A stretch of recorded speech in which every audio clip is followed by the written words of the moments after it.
Hello দর্শক, আসসালামু আলাইকুম। সবাইকে স্বাগতম জানাচ্ছি আমার আজকের পর্বে। আজকে আমি আপনাদের ময়দার মুরগির মাংস দিয়ে দারুণ মজার সকাল বিকেলে নাস্তা তৈরি করে দেখাবো। এই রেসিপিটি তৈরি করা খুবই সহজ। ঘরে থাকা সামান্য উপকরণ দিয়ে এই রেসিপিটি তৈরি করে নেওয়া যায়। খেতে অনেক বেশি মজার হয়। এটা বাসার ছোট থেকে বড় সবাই অনেক বেশি পছন্দ করবে আর মজা করে খেয়ে নেবে। একবার খেলে বারবার এই নাস্তাটি খেতে চাইবে। আশা করছি আমার আজকের এই রেসিপিটি আপনাদের সবার কাছেই ভীষণ ভালো লাগবে। তো চলুন রেসিপিটি দেখে নিচ্ছি। এই রেসিপিটি তৈরি করার জন্য প্রথমে একটি মিক্সিং বলে প্রায় 1 কাপ পরিমাণ হাড় ছাড়া মুরগির মাংস নিয়েছি। এই মাংসটা আমি এইরকম ছোট করে কেটে খুব ভালো করে ধুয়ে পরিষ্কার করে নিয়েছি। এখন এর মধ্যে স্বাদমতো লবণ দিয়ে দিচ্ছি। সামান্য পরিমাণ সাদা গোলমরিচের গুঁড়ো দিয়ে দিচ্ছি। হাফ চা চামচের একটু কম পরিমাণ গরম মশলার গুঁড়া দিয়ে দিচ্ছে। হাফ চা চামচ পরিমাণ কাশ্মীরি লাল মরিচের গুঁড়া দিয়ে দিচ্ছি। হাফ চা চামচ পরিমাণ ভাজা জিরার গুঁড়া, 1 ফালি লেবুর রস দিয়ে দিচ্ছি।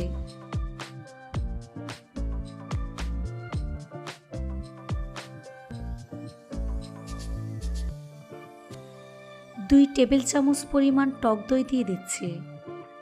এখন সবগুলো উপকরণ খুব ভালো করে মিশিয়ে নিতে হবে। খুব ভালো করে মিশিয়ে নিতে হবে যাতে করে মশলা মাংসের গায়ে ভালো করে মিশে যায়। সবকিছু ভালো করে মিশিয়ে নেওয়ার পর এর মধ্যে 2 চা চামচ পরিমাণ আদা রসুন বাটা দিয়ে দিচ্ছি। এই আদা রসুন বাটা খুব ভালো করে মিশিয়ে নিতে হবে যাতে করে মশলা মাংসের সাথে খুব ভালো করে মিশে যায়। মিশানো হয়ে গিয়েছে, এখন এটাকে এক সাইডে রেখে দিচ্ছি। এবার চুলে একটি ফ্রাই প্যান বসিয়ে 2 টেবিল চামচ পরিমাণ সয়াবিন তেল দিয়ে দিচ্ছি। তেল গরম হয়ে আসলে এর মধ্যে আগে থেকে ম্যারিনেট করে রাখা মুরগির মাংস দিয়ে দিচ্ছি। এখন চুলার আঁচ মিডিয়ামে রেখে 2 থেকে 3 মিনিটের মতো ভেজে নিতে হবে।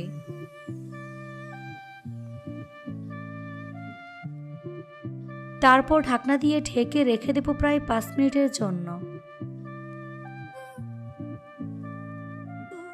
ফিরে আসলাম 5 মিনিট পর। এখন মাংসটাকে আবারও ভালো করে মিশিয়ে প্রায় 2 মিনিটের মতো ভেজে নিতে হবে। যখন দেখবেন মাংস সিদ্ধ হয়ে গিয়েছে তখন এর মধ্যে 2টি পেঁয়াজ কুচি দিয়ে দিচ্ছি ও 1/3 কাপ পরিমাণ ক্যাপসিকাম কুচি, 2টি কাঁচামরিচ কুচি দিয়ে দিচ্ছি। এবার সবগুলো উপকরণ খুব ভালো করে মিশিয়ে নিতে হবে।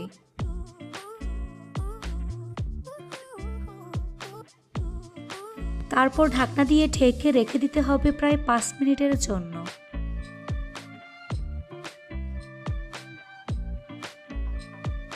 5 মিনিট পর ঢাকনা খুলে আবারও সবকিছু ভালো করে মিশিয়ে নিচ্ছে। এভাবে আরও 1 থেকে 2 মিনিটের মতো ভেজে নিতে হবে। এই তো আমার নাস্তার ভেতরের পুর তৈরি হয়ে গিয়েছে। এখন চুলা বন্ধ করে এই পুরটাকে ভালো করে ঠান্ডা করে নেব। এখন একটি মিক্সার জারে 1 কাপ পরিমাণ ময়দা দিয়ে দিচ্ছি। স্বাদ মতো লবণ দিয়ে দিচ্ছি। 1/4 কাপ পরিমাণ তরল দুধ দিয়ে দিচ্ছি। 1/4 কাপ পরিমাণ পানি দিয়ে দিচ্ছি। 1/4 কাপ পরিমাণ টক দই দিয়ে দিচ্ছি। সবশেষে এর মধ্যে 1টি ডিম দিয়ে দিচ্ছি।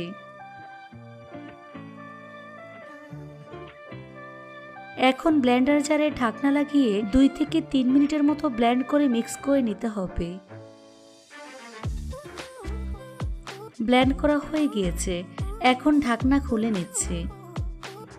এখন একটি মিক্সিং বলে এই ব্যাটার নিয়ে নিচ্ছি। এখন ব্যাটারের ঘনত্বটা আপনাদের দেখিয়ে দিচ্ছি। দেখুন ব্যাটারের ঘনত্বটা ঠিক এরকম হবে। এখন চুলা একটি ফ্রাই প্যান বসিয়ে ফ্রাই প্যানটাকে লো আঁচে গরম করে নিয়েছি।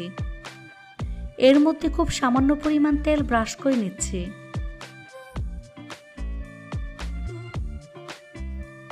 এখন এর মধ্যে অল্প পরিমাণ ব্যাটার দিয়ে ছড়িয়ে দিচ্ছি।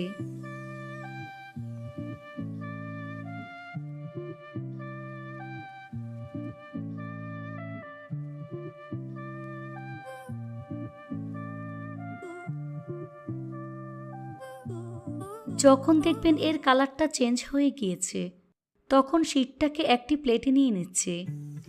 এই শীটটা 1 থেকে 2 মিনিটের মতো উল্টে পাল্টে ভেজে নিতে পারলে আরও ভালো হবে। আমি আরও একটি শীট তৈরি করে আপনাদের দেখিয়ে দিচ্ছি। এই শীটটাকেও 1 থেকে 2 মিনিটের মতো উল্টে পাল্টে ভেজে নিতে হবে। এই তো আমার আরেকটি পাতলা শীট তৈরি হয়ে গিয়েছে। এখন একটি প্লেটে নিয়ে নিচ্ছি। এভাবে আমি সবগুলো একে একে তৈরি করে নিয়েছি।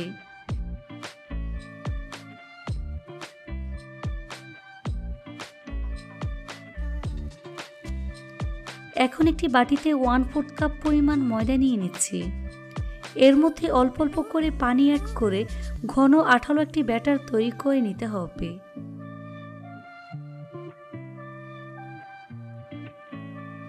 এই তো তৈরি হয়ে গিয়েছে। এখন এটাকে এক সাইডে রেখে দিচ্ছি।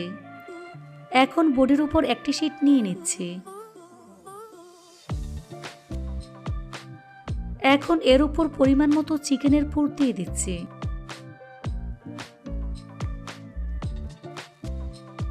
এখন এটাকে এক পাশ থেকে ভাঁজ করে এর উপর আঠালো ব্যাটার লাগিয়ে নেব। তারপর এভাবে ভাঁজ করে নেব।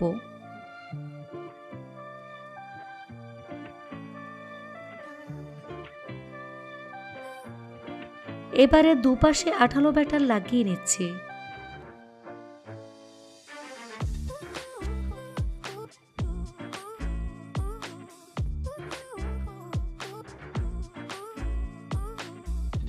তারপর এভাবে ভাঁজ করে নেব।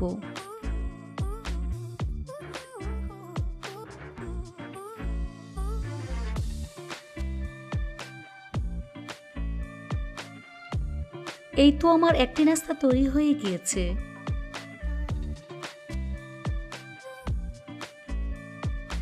এভাবে আমি সবগুলো নাস্তা তৈরি করে নিয়েছি। এবার নাস্তাগুলোকে ভেজে নিতে হবে। সেজন্য চুলা একটি ফ্রাই প্যান বসিয়ে অল্প পরিমাণ সয়াবিন তেল দিয়ে দিচ্ছি। তেল গরম হয়ে আসলে এর মধ্যে 2টি নাস্তা দিয়ে দিচ্ছি।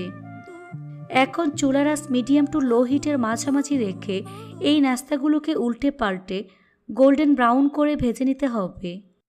এক পাশ হালকা ভাজা হয়ে আসলে উল্টে দিচ্ছি।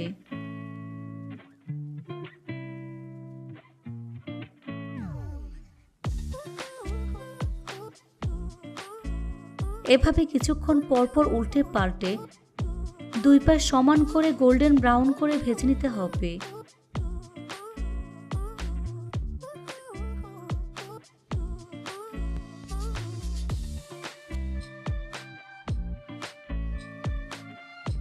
ভাজা হয়ে গিয়েছে। এখন একটি প্লেটে নিয়ে নিচ্ছি।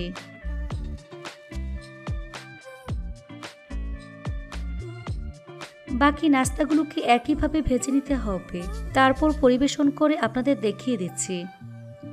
দেখুন আমার নাস্তাগুলো দেখতে মাশাআল্লাহ কতটা সুন্দর এবং কতটা লোভনীয় হয়েছে। এটা শুধু দেখতেই সুন্দর না, খেতে কিন্তু অনেক বেশি মজার হয়েছে। এটা সকালের নাস্তা কিংবা বাচ্চাদের টিফিনের জন্য ঝটপট বানিয়ে নিতে পারবেন। এটা সকালের নাস্তা অথবা বাচ্চাদের টিফিনের জন্য বানিয়ে নিতে পারবেন। বাচ্চারা অনেক বেশি পছন্দ করবে আর মজা করে খেয়ে নেবে। আশা করছি আমার আজকের এই রেসিপিটি আপনাদের সবার কাছেই ভীষণ ভালো লেগেছে। রেসিপিটি ভালো লাগলে অবশ্যই একটি লাইক দিবেন, চ্যানেলটি সাবস্ক্রাইব করার অনুরোধ রইল আর আমার ফেসবুক পেজটি ফলো দিয়ে রাখবেন। আজ এখানে বিদায় নিচ্ছি। সবাই অনেক বেশি ভালো থাকবেন। আল্লাহ হাফেজ।